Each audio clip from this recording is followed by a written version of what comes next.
If you're having a reaction like that, it's saying stay out of that place. 24% of the population don't have the enzyme that allows their body to deal with mold. So when they breathe in the spores from mold, they have no defense against it. And they're the people that generally go on to get very, very sick. I wonder if there was something going on in that family's childhood or in utero before those babies were even born, something that they were exposed to that has led to cancer later on. It's a fine-tuning act in our body to get our hormones balanced and doing exactly what they're supposed to do at the right time. So any external interference changes that. And the downstream effect of that is disease or generally just not feeling on top of things. The fact that oncologists are starting to say that and to advise their patients about that just makes me really happy.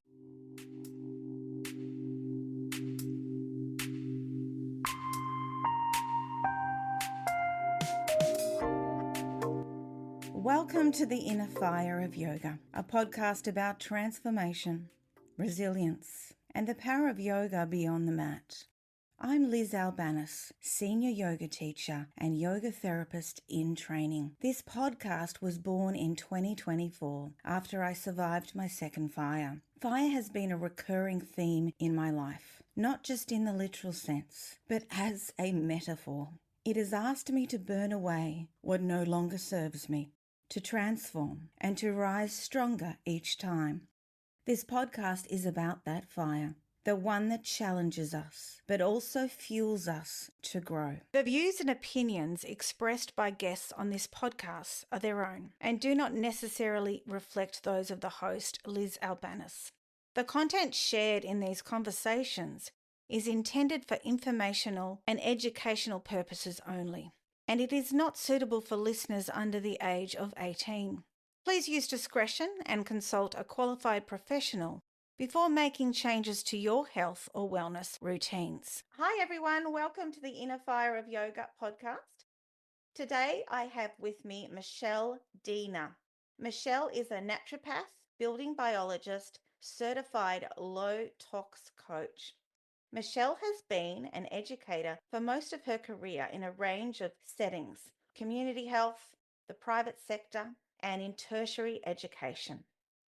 Through one-on-one coaching, group education, and in-home assessments, she helps people achieve better health and well-being and reduce the risk of disease in the future by working with them to reduce the amount of toxins in their home and body, to get the toxins out and keep them out, and to support their body's natural detox pathways. Welcome, Michelle. Lovely to have you on the podcast. Thank you so much for inviting me, Liz. So, Michelle, I just wanted to start with what got you into this career that you're in now? What started it off? Sure. Well, what started it was my sister, Nicole, who was diagnosed with breast cancer when she was 29. Because she was so young and we were so close, we did a lot of exploration together around why she had cancer, not in a self-pitying way, but in a why has this happened? Why cancer? Why not another disease? Why breast, not somewhere else? What's behind it? And in all the research I did, I kept discovering over and over again that while some cancers are genetic and some people's diagnoses are genetic, there's a lot that's going on behind the scenes that can contribute to people developing cancer. And I started to look at the environmental impact that perhaps had contributed to her cancer. And I learned quite a lot through that exploration. And she and I both started going down the low tox journey, if you like, and trying to get rid of as many toxins in our homes as we could as a prevention strategy, really. So that was my starting point a long time ago now. And yeah, I've been doing it for quite a few years. Well, did you say she was only 29 when she got diagnosed? She was diagnosed at 29 and she died at 38. Oh, I'm so sorry to hear that. That is just, it's horrible losing someone to cancer. I lost my mother, but she wasn't so young. You don't expect to get breast cancer at 29. Women don't even Nope. usually get formally checked then. And really sorry to hear that. It's heartbreaking. Yeah, thanks, Liz. She would be really pleased to know that her experience has kind of meant, hopefully, that some women are learning lessons and making changes in their lives to do all that they can to prevent it, because there is a lot we can do to help reduce our risk. We can never take the risk away completely, of course, but there's a lot that we can take control of to reduce our risk. And I know that she would be really pleased that that movement is happening now. Yes, I'm sure she would. You've made the best out of a very sad situation. And sometimes the universe has a plan for us, I guess, and it can change the trajectory of our life. Yeah, absolutely. In your experience, Michelle, what are some common environmental toxins found in homes that people just may not be aware of? In building biology circles, I guess, we talk about the three Ps. So we talk about pesticides, plastics, and perfumes. People more and more are starting to understand that these things in our homes are potentially toxic, but there's still so much we don't know, and so many places that these chemicals hide. So, of course, if we look at pesticides, we use them to kill flies and bugs and spiders all the time in our homes. And the residue of those chemicals stays in our home, in our air, on the surfaces of our home, really, really toxic to our bodies and also linked to breast cancer. So, pesticides is one of the big ones, whether you're using them in your home or whether you're using them in your garden. From a low tox point of view, from a building biology point of view, it's a real no-no, and we'd always encourage people to look at other low tox options for pest control. Plastics is the second one of the three Ps. The biggest source of plastic exposure for people is the plastics in their food. So, in the packaging that the food comes in from the supermarket, whether that's plastic wrap over things like meat, vegetables, cucumbers have plastic wrap. Like, why do they have plastic wrap? So, yeah, food that's wrapped in plastic, or even things like tinned food. Lots of people miss that one. Tinned tomatoes, tins of tuna, tins of lentils, chickpeas often has a lining of plastic on the inside of the tin to stop the tin rusting, but that lining is plastic. And so it has BPA, and that's an endocrine disruptor. So that's often a hidden source of toxins. So we've got pesticides, we've got plastics, and we've got perfume. So every product in our home that has a fragrance in it, that's a synthetic fragrance, brings with it a load of toxins. The chemicals that are used to make the fragrance are then released into the air and stay there. And so once again, they go into the air and then they settle down and land on our surfaces. So unless you wipe them away, but they're invisible, so you don't really see them, unless you're being diligent about housekeeping and getting rid of all of your dust and wiping surfaces often, those chemicals just linger in your home. And if you've got toddlers and they're crawling on the floor, then they're absorbing them through their skin, they're putting their hands on the floor, then they're putting their hands in their mouth. So they're not only absorbing chemicals through their skin, they're also ingesting them. The hidden ones are the things that you don't see, like fragrances, pesticides that we'll just take for granted and use in our homes, and plastics, because convenience means that we buy things that are already made and they come in plastic trays and they're plastic wrapped. So it's a big problem. What about BPA-free cans, which you see sometimes? Well, we would use the term greenwashing to describe that. BPA free doesn't mean low tox. BPA free means that the chemical BPA isn't in that plastic. That others are. It's been substituted with something else, and it's called a regrettable substitution. Companies know that the community's onto them. They can't use BPA anymore, but they still need to line their tins with something. And it still has to have plastic. So there's BPC, BPS, all sorts of different BPs that are still bisphenol and still toxic, but often more toxic than BPA. They have to have a very similar chemical composition to do the same job, still as toxic, but they can say BPA free. And charge more. Yeah, and people think, oh, BPA free, great, because I know BPA is bad. So are the other BPs that are in things too. Oh dear. Well, I'll know not to bother them with BPA-free cans. So if you don't want to eat food from tins because you're worried about the exposure to BPA or BPS or any of the others, try to choose food from glass. Yes, I've got some glass tuna and mackerel. Yeah, it's sometimes more expensive, isn't it? But it's an investment in our health. Yes, they say that organic produce is expensive, and it is, but so's cancer. Exactly. So is Yeah, treatment and being off work and worry and stress and the implications for your family and on and on and on. yeah, exactly. My mother was one of five. Three have pretty much had cancer, two have died. And to me, that's a lot. 5 people. I believe her side of the family's got more of a genetic predisposition to it because my father's side, larger, more people, less cancer. So interesting there. And as a building biologist, I would think, okay, so 3 people from one family, we know that there are what we call critical windows of exposure, particular times in your life where exposure to chemicals has a bigger impact.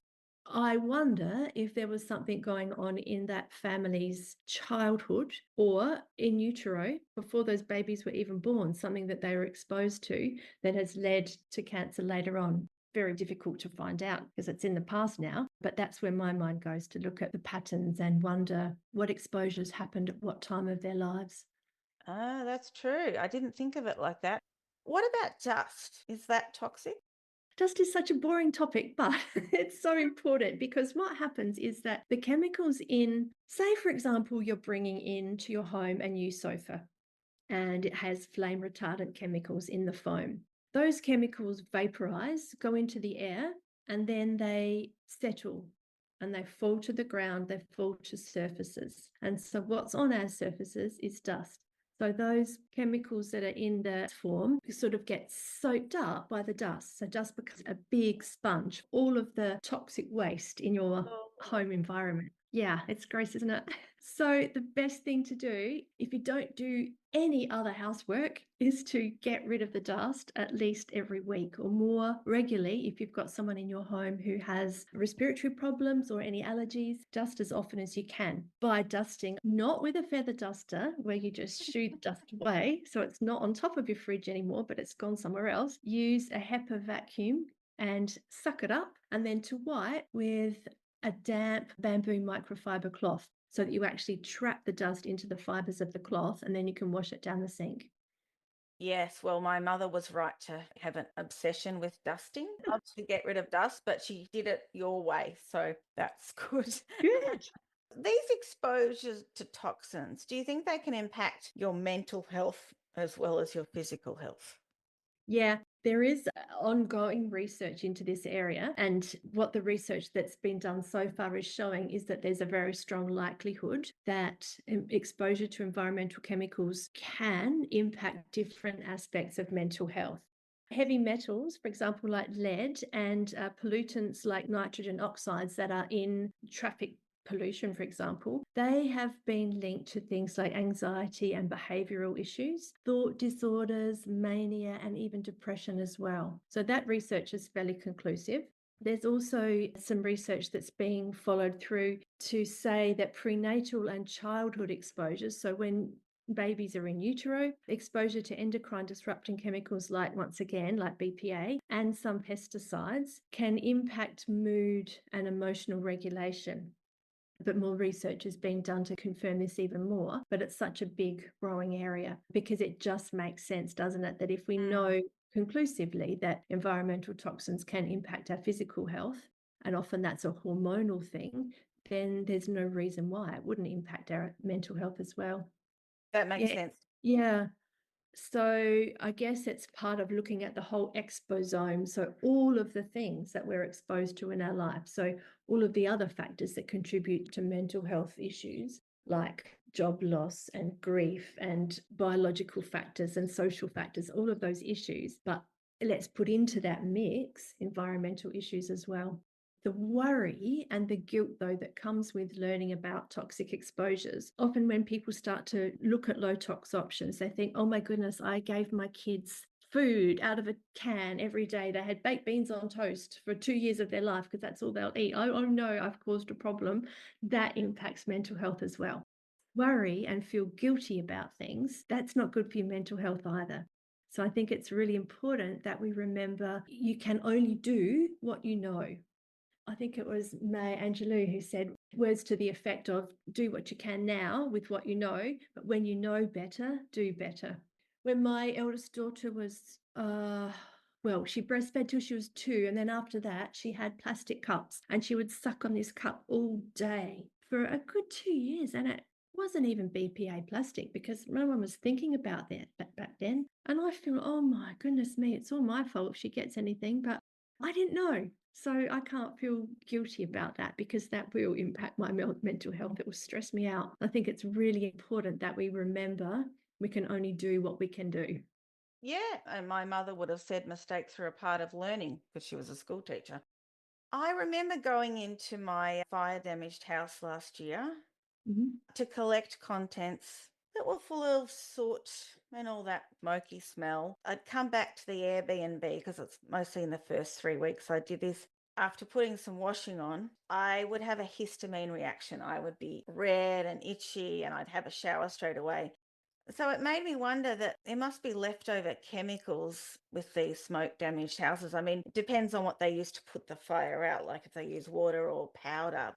I'm sure there'd be toxins that would be released or something that would go on after such a thing. Absolutely. Fire damaged homes would be a big sort of toxic soup because, like you say, whatever it is that they're using to put the fire out is part of the problem. The other part of the problem is the things that were already in your home melting. So, plastics melting and releasing chemicals. We know that chemicals leach out of plastics most when things are heated or when they're cooled, which is why we say don't store leftover food in that's warm in plastic or don't freeze things in plastic. But if you apply that to the fire situation, yes, when things are warm, they're releasing more chemicals. And there's also the fine particulate matter, so the fine little particles that are in the air from the soot. All of that is toxic and all of that is mixing together. So there's not only the individual toxins from individual things, but there's the combination of those things mixing together and producing who knows what. So, yeah, if your body is telling you, if you're having a reaction like that, it's saying, stay out of that place, which I know you did, but I went in there a bit and I had a mask on, but at least things were cleaned and lots of bicarb soda and lots of white vinegar and some essential oils. So yeah. there are lots of soaking and sun, but I know some people who just don't salvage anything because of the toxins, but then there's that sentimentality to things and money saving and all of that. Yeah, that's right. I guess because it is such an emotional thing, I imagine, I've not been through it, but I imagine it is incredibly emotional. You do have to make those hard decisions for yourself, and only you can choose what you're going to keep. Anything that's porous, if you're thinking purely about your physical and your mental health from the toxins that you've been exposed to in that environment, then you'd want to get rid of everything that's porous, anything that could absorb any of the chemicals that have been in the air from the flame retardants that have been released, from the breakdown of plastics, from the soot, from the whatever's used to put the fire out, from the water itself. All of that is going to be in anything porous to some extent. But you're right, you can't throw everything out. You've got to decide what you need to keep and then clean it to the best of your ability. Something to think about those if you've kept a lot of things from a fire damaged home is to use an air filter, because those products might still be releasing chemicals back into your new air and you want to soak them up. Either ventilate your home as much as possible or use an air filter. Oh, could you provide a link to any recommendations of air filters? Yep, I can do that. I'll give you them. Yeah, that'd interest me for the next house when I've settled into my next house. And who knows what's been used in that house I've just bought. Yes, absolutely. When you're moving into a new house, particularly if there's carpets, because you don't know who's been in there for how long. Have they smoked in there? Have they had pets? What habits have they had? Have they made lead light windows in the bedroom and that's soaked into the carpet? There's so much that you just don't know about when you move into a new house, that if you can filter the air, it's a really good way to help make sure that it's just a little bit cleaner and a little bit fresher, and that your body's not having to deal with somebody else's load. Because maybe they had diffusers in their home every day, or they use Febreze, or they use those plugins, or anything that's going to add to the things your body's going to break down. An air filter is a great idea. Oh, fantastic. I'll look into that. That's great. I will do that and also open some doors and air it out. Yeah. Something people are aware of that is toxic is asbestos. Even a house recently in Canberra that was heritage listed. So, a heritage listed house in Canberra means you can't fully demolish it. You've got to keep the front of it up because it's heritage, Okay. only renovate it inside or knock the back of it down. So there was a house in Canberra that was a Mr. Fluffy house from the 1940s, and they actually let the owners fully demolish it because the asbestos was out. It wasn't Yeah. just sealed. But I'm thinking, is sealed asbestos still bad as well? If it's sealed and it's not touched, it can stay there because it can only harm you if the fibers, because it's the fibers, the tiny little microscopic fibers that can get into your body and cause harm. If they're not being disturbed, then they're not being released, and that it's okay for them to stay there. Oh, that's good to know. Yeah. Yeah, it's more common than people think with houses of certain eras before the 1990s, I think. Yeah, and with the sort of DIY movement where people want to do their own renovations and just think, oh, it'll be okay, it probably won't be okay. So you really do need to get professional help if you're going to be fiddling around anywhere where there's asbestos, or whether you suspect there's asbestos or you know there is. Err on the side of caution because it is nasty, and all of those regulations, of course, exist for a reason. So it's best not to take a gamble. Yeah, I know of a few people who died because of asbestos in their house. I've heard of people having a fire damaged house renovated, and because the roof was not intact or there was water damage already, because there needs to be water damage to put the fire out, Yeah. they've moved back in and they've gotten sick and they found mold. So that's one of the reasons I'm glad my house ended up getting demolished, because it sat there for nearly a year with the roof not intact and there would have been mold. Mm. So can mold be bad? I'm thinking it can. Mold can be absolutely devastating for people's health. 24% of the population don't have the enzyme that allows their body to deal with mold. So when they breathe in the spores from mold, they have no defense against it. And they're the people that generally go on to get very, very sick. Yes, it is very bad for human health. And it only takes 48 hours of something being moist for mold to start to grow. And so in a fire damaged home, it's very, very likely, like you say, particularly if you've not had a roof on, then you've not only got the water from putting the fire out, you've got rain, it's very likely that there's mold growing. And the trouble with mold is that it can often grow and be hidden. So it can be behind the wall, in the wall cavities, behind the tiles in the bathroom, underneath the shower recesses. And you can't see it, but it's there. And the spores are so microscopic that they're being released into the air, and they're what's causing the damage to human health. The best thing you can do is to get an assessment of your home by a qualified person who really knows what they're doing, because you need to do it very well. Obviously, I'd say a building biologist, not me, because I don't live in the Canberra area, but there's lots of people who service that area. But it is important that you get it tested if you've got any concerns that you might have mold, because it's a long, hard journey to recover from mold illness. Are there any signs that it could be mold potentially? As a very beginning point is respiratory problems. If you've got coughs and colds that just don't go away, sneezing, itching, sore throat, runny eyes, and they just don't go away for a few weeks, then it could be that mold's causing the problem. Or that you have those symptoms at home, but then when you go to work or to school or away for the weekend, you notice, actually, I haven't coughed for a few hours. And then you go back home, it starts up again. That's a warning, bit of a red flag to say, okay, perhaps there is mold, let's get it tested. So to get it tested, a building biologist would look at the moisture. We can do testing to look at where is the moisture in the home and to map the moisture, and then do samples of the air and the dust and the surfaces with the approach of test, don't guess, actually find out if there's mold spores and how many, and is it at dangerous levels.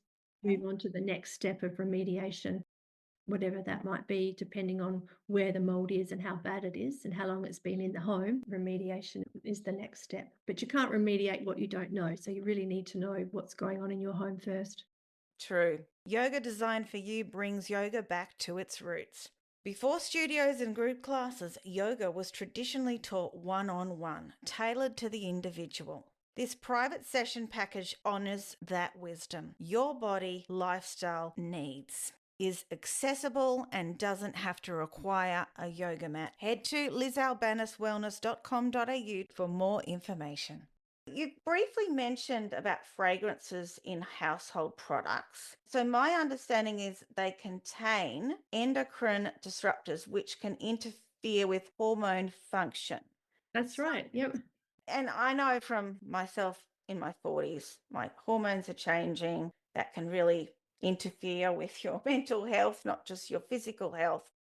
So I'm thinking these products could actually make perimenopause and menopause more challenging, or even if you're not going through that, they could cause, other than breast cancer and other things, they could contribute to mental health issues. Is that possible? Yeah, endocrine disrupting chemicals are chemicals that change the way that your hormones operate. So either the way that your hormones are regulated, so they can alter the function of hormones, or they can block the action of hormones, or they can just change the hormone. And so that means that the job that the hormones are supposed to do in your body and there's over 50 of them doing so many things, monitoring our breathing and our digestion and our sleep. So many different functions are hormone controlled. If the hormones are altered or blocked in any way, then the way that those hormones are supposed to work is changed or altered as well. And so it's a fine tuning act in our body to get our hormones balanced and doing exactly what they're supposed to do at the right time. So any external interference changes that. And the downstream effect of that is disease or generally just not feeling on top of things. And so, of course, when perimenopause and menopause is happening and there's big hormonal changes anyway, your body can deal with it if it's left to its own devices. But if you start adding extra things into the mix, like artificial chemicals that fiddle with your hormones, it just makes everything harder. So Mm. fragrances is one of the very big sources of endocrine disrupting chemicals in our bodies. So it's fragrances that are in everything we use in our homes: shampoo, conditioner, the liquid we wash our dishes with, the liquids we wash our clothes with, the plugins that I mentioned before, the ones that you plug into your PowerPoint. So that, Mm. yeah, horrible. The little dangly things you have in your car to make your car smell nice. Wherever there's a scent that isn't actually a flower growing in the garden or the trees outside, wherever it's an artificial scent, you know that it's chemicals that have been used to make that scent. They're the ones that have an impact on our health. Mm. Definitely mental health, because if our hormones are confused and not doing their job well, and we have symptoms like brain fog and fatigue, of course, they then go on to affect our mental health as well. Sleep changes affects our mental health, right? Oh, absolutely. Yeah. Yeah, I mean, and they're all contributed to by endocrine disrupting chemicals. it's scary, really. Indoor plants can be also useful for the air quality as well as those air purifiers you mentioned before. Oh, Liz, I'd love to say yes, because we all love household plants, don't we? But for them to do an efficient job, you Mm. need so many plants that you Oh, end up living in a jungle. So really, it's not enough just to rely on plants. Yes, most definitely have plants in your home because they're pretty and they make us feel good, which is really good for our mental health, but don't rely on them for air filtration because they're just not powerful enough. so don't feel guilty if you're not a plant person like me and you don't have any in the house. You just have other pretty things instead. No, absolutely not. No guilt. Guilt's bad for us anyway. No, okay, that's good because I've been like, oh, I need to become a plant person, but I'm an outdoor plant person, not an indoor one. There you Uh, go. So you get your green fix from being outdoors. That's good. Good for your health. exactly. So, a friend of mine, Michelle, has a rare form of white blood cell cancer. It's been linked to Roundup exposure because she lives on a farm and she used Roundup, as a lot of farmers do, spraying it on her property without adequate protection. And I've long believed that pesticides are harmful. I avoid using weed killers in my backyard and I try to buy mostly organic produce. But many people believe this is fake news, no such thing as organic, or that they pretend it's organic and it really isn't.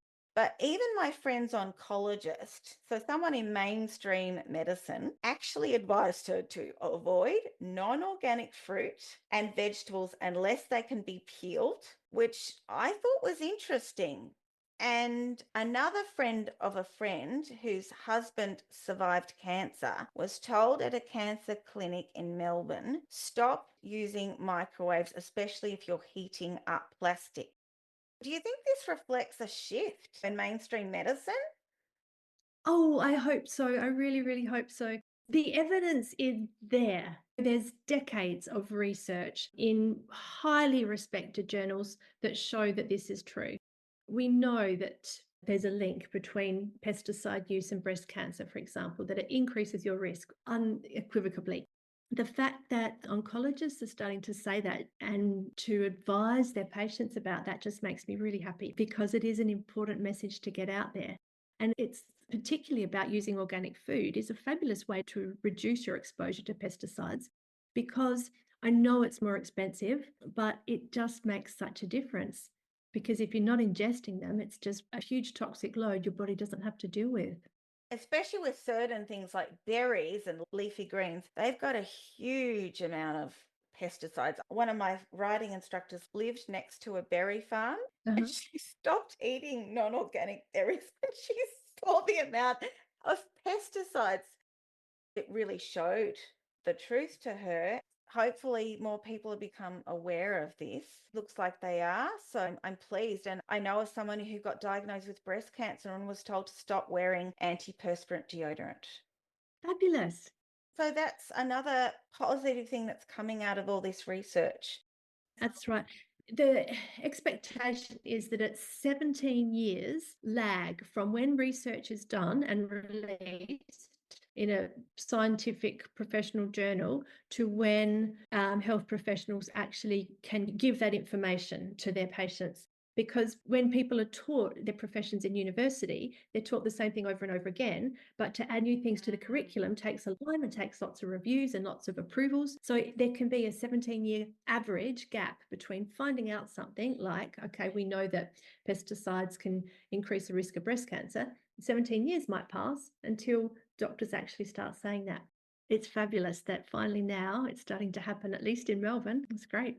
I didn't think of that time lag, but that makes sense why it would take so long for that to come out. There's so many levels of approval to change a curriculum that have to happen. Yeah, it's a slow process. You've talked about fragrances being toxic.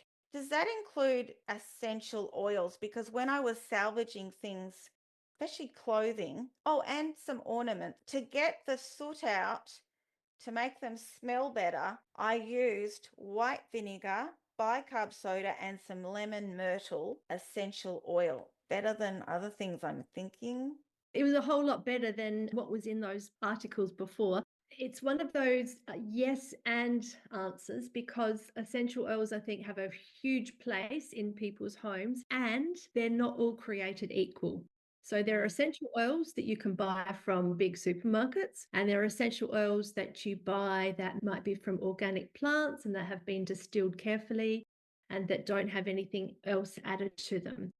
Choose ones that are as pure as you can possibly afford. Go for organic if you can, and that are just pure essential oil with no fillers. Look at the ingredients and the brand, do some research and make sure you're buying from a brand that really knows what they're talking about, not mass produced essential oils, which are probably just have the same base with a little bit of fragrance added to it. Because often essential oils, they might be called essential oils on the label, but they're not essential oils, they're just fragrance. Good point, because people think essential oils, oh, they've got to be low tox. But when you said fragrance, I thought, maybe not. If you've got lemon myrtle, you want to know that it's come from lemon myrtle, a tree, not lemon myrtle that's been produced in a laboratory. Yes, I will have a look. What would be the three things you could do that would cost you the least and are time effective but have the biggest impact to reduce the toxins in your house and your life? I would say number one thing that's completely free and easy to do is to open your windows every single day to ventilate your home. In building biology circles, we say the solution to pollution is dilution. Let the air flow through. That's a really important one. Another one that I always advise people to do is to take their shoes off before they come inside. That way, all of the toxins that you are walking through every day on the streets stay outside. So you can imagine if you walk through a park, the council have sprayed pesticides and herbicides on the grass, and then that Oh, gets onto the gosh. footpath. Then there's traffic fumes, and there's absolutely everything. Leave all of them on the bottom of your shoes outside or by the front door. Don't walk them through, particularly onto carpet, because it's so much harder to get out.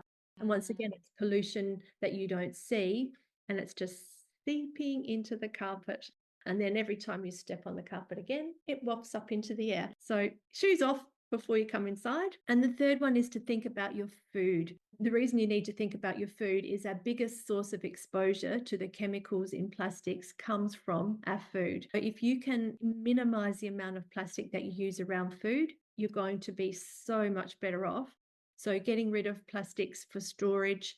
Don't store your leftovers in plastics. Buy some glass, buy some stainless steel, buy some bamboo, and use that for storing food in the fridge or in the freezer, or food grade silicone as well. But number one, glass. Except with little 5-year-olds, I've been scared of using glass. But so bamboo. Yep, bamboo is good. Stainless steel. Yep. So I would say open your windows, leave your shoes outside, and think really carefully about the amount of plastics that you're being exposed to through your food, and think about the way that you store food and the way that you buy food. Can you reduce the amount of plastic in the food you're buying in the first place? And also think about the way you're cooking food, and absolutely not putting plastic into the microwave oven. Some people don't even use microwaves these days. Yes. Exactly. That would be absolutely my first choice. Don't use them. But I think we know that people rush, but people do use microwaves because they're fast. But if you can avoid microwaves, yes. Okay. Michelle, I did forget to ask you, have you heard of an experiment where they microwaved water and they fed it to a plant and the plant died? Yes. Microwaves kill everything that's living, which is why they're so good for sterilizing baby bottles, because they kill all the bacteria. So they're killing all the living things in water. So the plant's got nothing. That rings a bell for me as well. Microwaves just kill off all of the goodness, the good bacteria in the food. And so you're missing out on the nutritional value of the food. Oh, so they actually kill the bacteria, right? Yeah, I yeah, knew they destroyed the nutritional value, but it's because of the bacteria they destroy. yeah. Ah, And we need that in our gut, of course. absolutely. Michelle, thanks for being a guest today. And I just wanted to ask you what services you're currently offering at the moment. I am offering services online. There's lots of things in the pipeline. So if you would like to be involved in any of them, or just come and say hi on my social media channels, I'm on Facebook and on Instagram, and you can find me there. Follow along. I have a Facebook group that's a private group for people who just want to ask questions, but hang around people who are interested in these things. And so I'd love you to come and join the Facebook group. I also do in-home assessments. Obviously not in Australia because I don't live in Australia, but I do assessments where I go into people's homes and help to identify toxins that might be hidden, and help people to come up with ways of reducing them or taking them out completely. And that's for people who want to have an assessment as a prevention tool to have a cleaner, healthier home, or for people who have a specific health issue that they're concerned about and they want to know, is there anything in their home that might be contributing to that? So there's lots of ways to work with me, and yeah, I'd love to see you on social media. Put links to all of your socials and your website, Michelle, and I look forward to hearing things you've got in the pipeline. Like me, I've got some things in the pipeline too. Thank you so much for being on my podcast. You've given everyone so much valuable insight into this, and I've learnt so much. I'm so pleased. Thank you so much for inviting me, Liz. Thank you for joining me on the podcast. I hope today's episode has left you feeling inspired and informed, and empowered to take meaningful steps towards your well-being. If there's a topic you'd like me to cover, or if you'd like to share your story, I'd love to hear from you. Just fill in the form on the podcast page of my website. Your voice is an important part of this journey. I want this podcast to reflect the conversations that matter most to my listeners. If today's episode resonated with you, please share it with someone who might benefit from these conversations. Don't forget to subscribe. It helps grow this incredible community of resilience and support. Until next time, take care of yourself and never forget the power, the possibilities of a regular yoga practice. See you soon.